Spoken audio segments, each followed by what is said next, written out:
ഇന്ന് നന്നായി കിടന്ന് ഉറങ്ങും. ആണോ? ആ, ഉറങ്ങി എണീക്കുമ്പോൾ ഞാൻ കരഞ്ഞോന്ന് പോലും ഞാൻ ഓർക്കത്തില്ല, ഉറങ്ങും. പെട്ടെന്ന് ഉറങ്ങാൻ പെട്ടെന്ന് പറ്റും. ഉറക്കം കരഞ്ഞ് കരഞ്ഞ് കരഞ്ഞ് കരഞ്ഞ് കരഞ്ഞ് കരഞ്ഞ് ഉറങ്ങിപ്പോവും. ഉറങ്ങി ഒരു 5-6 മണിക്കൂർ കഴിയുമ്പോഴായിരിക്കും ചിലപ്പോൾ എണീക്കുന്നത്. അപ്പൊ ഞാൻ ഈ ഒരു കാര്യത്തിലാണ് കരഞ്ഞതല്ലേ, ആ പോയി വെറുതെ കരഞ്ഞു എന്ന് പറഞ്ഞിട്ട് പോയി കുളിച്ച് ഫ്രഷ് പ്രശ്നം. അപ്പൊ അതോടെ എല്ലാം. പിന്നെ അമ്പലത്തിൽ പോവും. വിഷമം വരുമ്പോഴൊക്കെ. വിഷമം വരുമ്പോഴല്ല, ആ, ഞാൻ ഭയങ്കരമായിട്ട് ഞാൻ എപ്പോഴും അമ്പലത്തിൽ പോകാൻ ആഗ്രഹിക്കുന്ന ഒരാളാണ്. അമ്പലം, പള്ളി, എനിക്കിങ്ങനെ ഒറ്റയ്ക്ക് എല്ലായിടത്തും ഇങ്ങനെ അമ്പലങ്ങളിലും പള്ളികളിലൊക്കെ പോകാൻ ഭയങ്കരമായിട്ട് ആഗ്രഹിക്കുന്ന ഒരാളാണ് ഞാൻ. ഏത് അമ്പലം കണ്ടാലും നല്ല ശുദ്ധിയോടുകൂടിയാണെങ്കിൽ ഞാൻ പോയി തൊഴും. പള്ളിയാണെങ്കിലും ഞാൻ പോയി ഇറങ്ങി തൊഴും. എനിക്ക് എന്ത് ഭയങ്കര ഇഷ്ടമാണ്, അഡിക്റ്റാണ്. എന്നെ എത്ര പേര് വഴക്ക് പറഞ്ഞിട്ടുണ്ടെന്ന് അറിയാമോ, ഇങ്ങനെ ഈശ്വരവിശ്വാസം പാടില്ല, നല്ലതല്ല എന്ന് പറയുന്നവര് പറയട്ടെ, പക്ഷെ എനിക്ക് ഭയങ്കര വിശ്വാസമാണ്. അന്ധവിശ്വാസം ഉണ്ടോ? ഇല്ല, അന്ധവിശ്വാസം ഉണ്ടെന്ന് ചോദിച്ചു കഴിഞ്ഞാല് അന്ധവിശ്വാസമല്ല ചേച്ചി. ഇപ്പം എൻ്റെ കാര്യങ്ങള് അതേപടി ഓരോ ജ്യോത്സ്യന്മാർ അല്ലെങ്കിൽ ഓരോ വ്യക്തികൾ പറയുന്നത് കറക്റ്റുകളാണ്. പുള്ളിക്ക് എന്നെ പറ്റി ഒന്നും അറിയില്ലല്ലോ.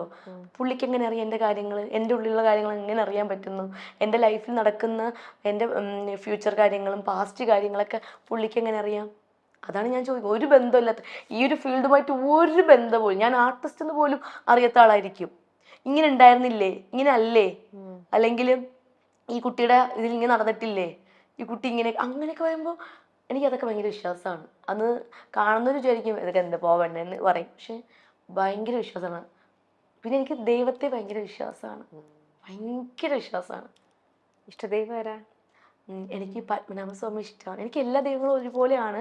എന്നാലും ഞാൻ ട്രിവാൻഡ്രത്ത് എപ്പോഴും പോയി തൊഴുന്നത് പത്മനാഭസ്വാമി ക്ഷേത്രം, ശിവന്റെ ക്ഷേത്രം, അങ്ങനെ ആറ്റൂരം, അങ്ങനെ ഗണപതി, എല്ലാ ദൈവങ്ങളടുത്തും പോകും. എല്ലാ ദൈവങ്ങളും ഒന്നാണ്. നമ്മൾ എല്ലാ അമ്പലങ്ങളിലും പോയി തൊഴുമ്പോ ഒരു സന്തോഷം, സമാധാനം, അത്ര തന്നെ. പള്ളിയിലും പോവും. ഇഷ്ടമാണ്, എല്ലായിടത്തും പോവാൻ ഇഷ്ടമാണ്. മുസ്ലിം പള്ളി കേട്ടത്തില്ല, വേറെ അല്ലെങ്കിൽ അവിടെ കൂടെ പോയേനെ. ഇങ്ങനത്തെ ആഗ്രഹങ്ങളായിട്ട് മുന്നോട്ട് പോയപ്പോഴൊക്കെ നമ്മളെ പിടിച്ചിരുത്താൻ വേണ്ടിയിട്ടോ അല്ലെങ്കിൽ ഒരുപാട് തിരസ്കാരങ്ങൾ, നമ്മളെ റിജക്റ്റ് ചെയ്യുക, പിന്നെ ഇല്ല, എന്ത് ഇതൊക്കെ എന്നെ പറ്റി അറിഞ്ഞു വെച്ചിട്ട് ചോദിക്കുന്നതാണ് ഇത്. ഇതൊക്കെ ഇവിടെ ഞാൻ പിന്നെ എന്നെ റിജക്ട് ചെയ്തിട്ടുണ്ട്.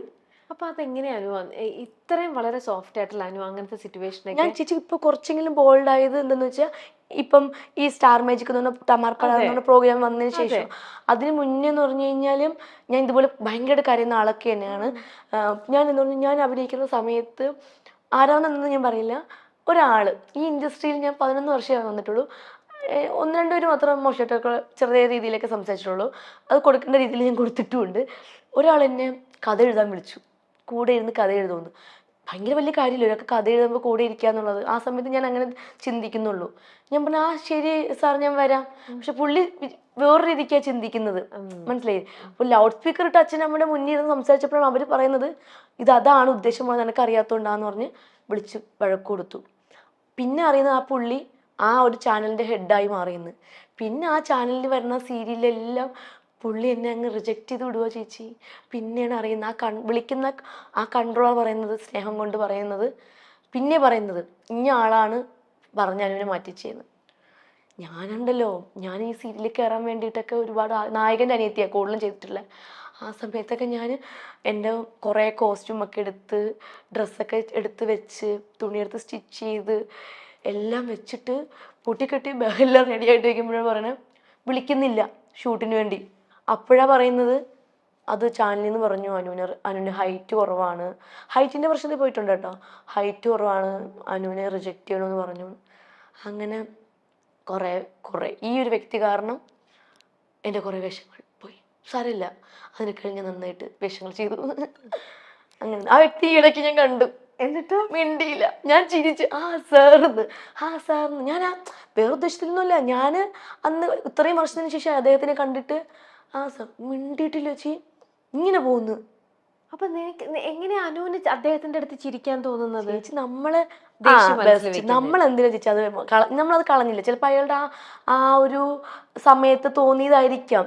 നമ്മൾ കുറ്റം പറഞ്ഞിട്ട് കാര്യം നമ്മൾ മനസ്സിലാ ദേഷ്യം വെക്കണോ? നമ്മളെന്തിനാ അതവിടെ കാണിക്കുന്നത്? ഒന്നല്ലെങ്കിൽ നമുക്ക് കുറച്ച് സീനൊക്കെ എഴുതി തന്നൊരു മനുഷ്യനല്ലേ. കുറേ എപ്പിസോഡ് അദ്ദേഹം കാരണം നമ്മൾ ചോറുണ്ടില്ലേ. അതുകൊണ്ട് നമ്മൾ അദ്ദേഹത്തിൻ്റെ എന്താ ദേഷ്യം കാണിക്കുന്നത്?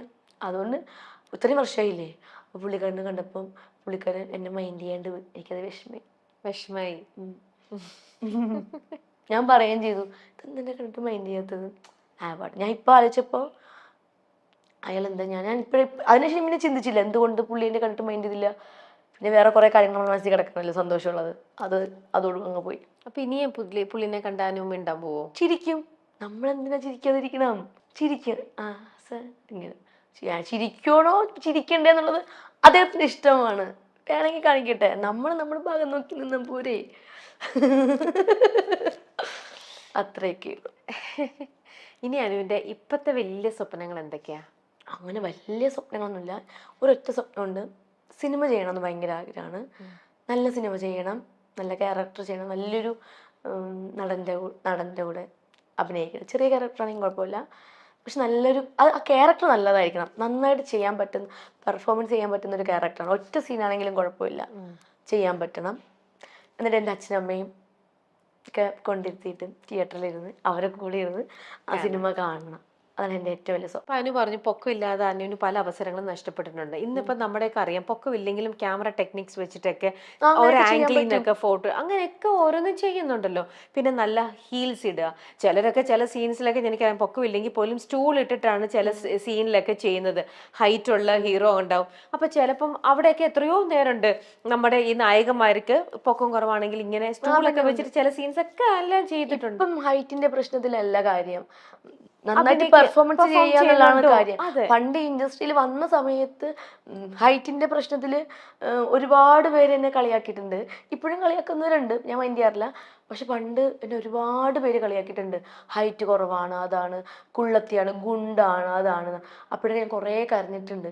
ഞാൻ ഏറ്റവും നല്ല ഹീലിട്ട് ഒക്കെ ഞാൻ പോയി എല്ലാ കടകളിലും പോയി അന്വേഷിച്ച് കണ്ടുപിടിച്ചൊക്കെയാണ് ഞാൻ നിന്ന് അഭിനയിച്ചിട്ടുള്ളത്. ഒത്തിരി പേര് എന്നെ റിജക്റ്റ് ചെയ്തിട്ടുണ്ട് ഹൈറ്റിന്റെ പേരിലൊക്കെ പറഞ്ഞ്. ഞാൻ കുറേ കരഞ്ഞിട്ടുമുണ്ട് ആ കാര്യത്തിലൊക്കെ.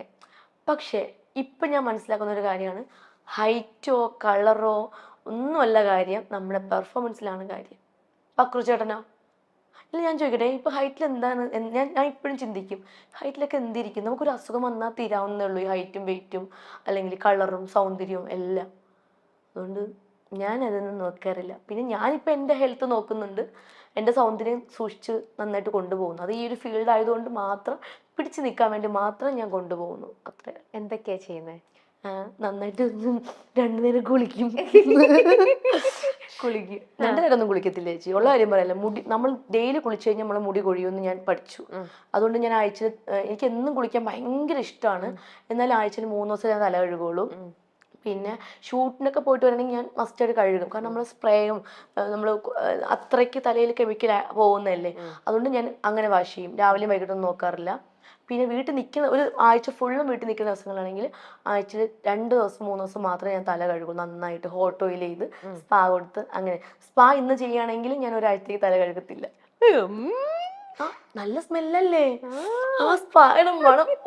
എൻ്റെ പൊന്നെ, ഭയങ്കര സ്മെല്ല്, നല്ലതാ. എനിക്കങ്ങനെ മുടി ഭയങ്കരമായിട്ട് വളർന്നായിട്ട് തോന്നിയിട്ടുണ്ട്. എൻ്റെ മുടി കണ്ടില്ല. ഓ, ഇതാണ് മുടിയുടെ രഹസ്യം. അല്ല, എനിക്ക് ഡെയിലി കുളിച്ചപ്പോൾ ഉള്ള പ്രശ്നം എന്ന് വെച്ചാൽ മുടി എന്നും കൊഴിയും. പ്രത്യേകിച്ച് ഞാൻ ഈ ട്രിവാൻഡ്രത്ത് വഴയില താമസിച്ചപ്പോൾ അവിടെ വെള്ളം ഇച്ചിരി മോശമല്ലേ. അപ്പോൾ എനിക്ക് മനസ്സിലായി കിണറ്റിലെ വെള്ളവും പൈപ്പിൽ നിന്ന് പറഞ്ഞ വെള്ളത്തിലും വ്യത്യാസം എന്താണെന്ന്. അതുകൊണ്ട് ഞാനിപ്പോൾ ആഴ്ചയിൽ 3 ദിവസം തല കഴുകും, ദിവസം 2 നേരം മേല് കഴുകും. അങ്ങനെയൊക്കെ 3 നേരം കിട്ടണമെങ്കിൽ അങ്ങനെ. പിന്നെ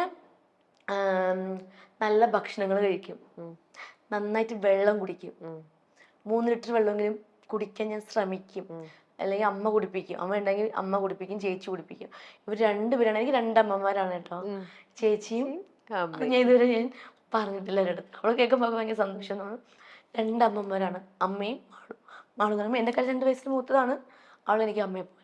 അവള് ശകാരിക്കുകയും ചെയ്യും, സ്നേഹിക്കുകയും ചെയ്യും. സ്നേഹിക്കാൻ അവൾക്ക് അങ്ങനെ അറിയില്ല. സ്നേഹം കാണിക്കണമെന്ന് അറിയാമോ?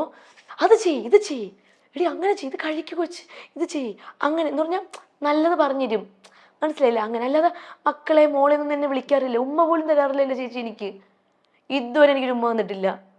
പക്ഷേ എനിക്കറിയാം അവൾക്ക് എൻ്റെ ജീവനാണെന്ന്. എനിക്ക് എൻ്റെ പ്രാണനാണ്.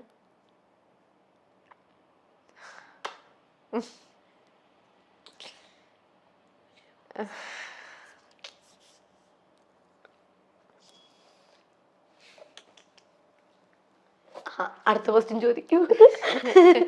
അല്ല ശരിക്കും അമ്മ, ചേച്ചി, അച്ഛൻ, ആ, ചേച്ചിയുടെ ഹസ്ബൻഡ്, എനിക്ക് ഞാൻ പറഞ്ഞ ചേട്ടന്മാരില്ലാന്ന്. ചേട്ടൻ എനിക്ക് സ്വന്തം ചേട്ടനാ. ഇതുപോലൊരു ചേട്ടനെ ഒരിക്കലും ആർക്കും കിട്ടത്തില്ല. അത്ര നല്ല ചേട്ടനാണ് എൻ്റെ ചേച്ചിക്ക് കിട്ടിയിരിക്കുന്നത്. എന്നെ ഷൂട്ടിനും ഇനാഗുറേഷനും എല്ലായിടത്തും കൊണ്ടുപോകുന്ന ഒരു വ്യക്തിയാണ് ചേച്ചിയുടെ ഹസ്ബൻഡ്. പുള്ളിയുടെ ജോലി പോലും കളഞ്ഞിട്ടാണ് എന്നെ കൊണ്ടുപോകുന്നത്. പാവമാണ്, ഭയങ്കര പാവമാണ്, നല്ല മനുഷ്യന്. പിന്നെ ദേവൻ, ചേച്ചിയുടെ മോൻ, ഇവരാണ് എൻ്റെ ലോകം.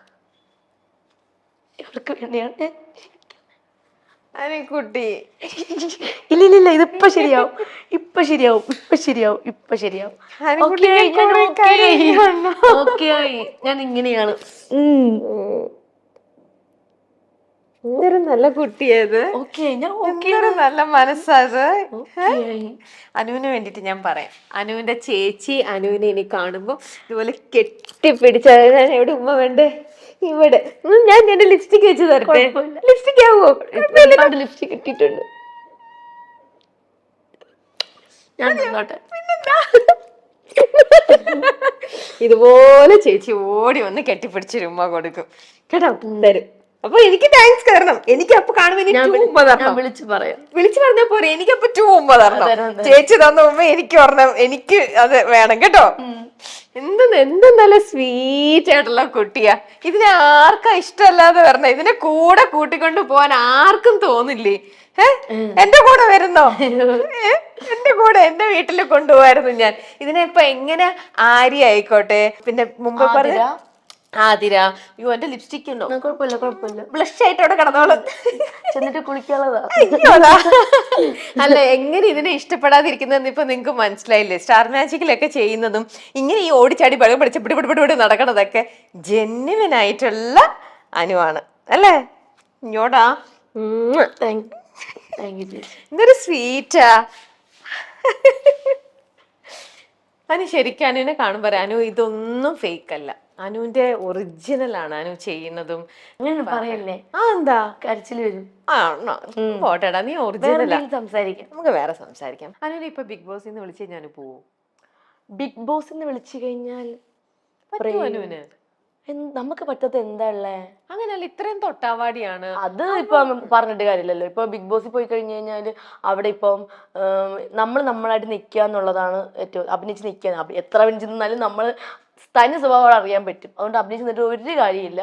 അവിടെ ചെന്ന് കഴിഞ്ഞാൽ ദേഷ്യപ്പെടേണ്ട അടുത്ത് ദേഷ്യപ്പെടും, കരയേണ്ട അടുത്ത് കരയും, നമ്മൾ സംസാരിക്കേണ്ടടുത്ത് സംസാരിക്കും, അത്രേ ഉള്ളൂ. ചിരിക്കേണ്ട അടുത്ത് ചിരിക്കും, കൊഞ്ചിക്കേണ്ട അടുത്ത് കൊഞ്ചിക്കും, അത്രയൊക്കെ ഉള്ളൂ.